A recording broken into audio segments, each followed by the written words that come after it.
আজ অনেক দিন হলো পার্কে বেড়াতে এলাম না। বাবাকে বলেছিলাম কিন্তু বাবা আসলো না। তার শুধু কাজ আর কাজ।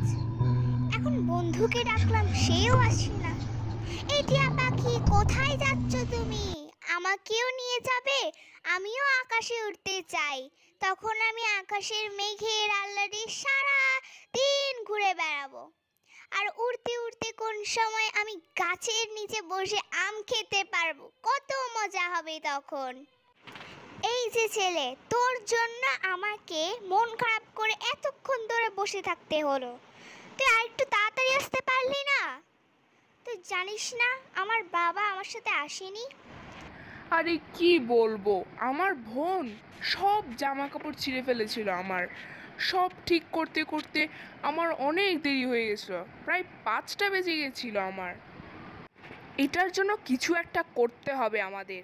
হ্যাঁ, একটা আইডিয়া এসেছে মাথায়। মা, আমার ছোট বোন কোথায়? ও তো ঘরের অবস্থা একেবারে ভূমিকম্পের মতো করে রেখেছে। সব কিছু ধ্বংস হয়ে যাবে, আমি সব কিছু ধ্বংস করে দেব। খুব মজা আসছে।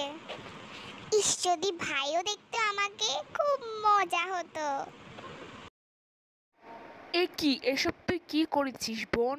যা এক্ষুনি বাসায় যা, তারপর তোকে দেখাচ্ছি মজা।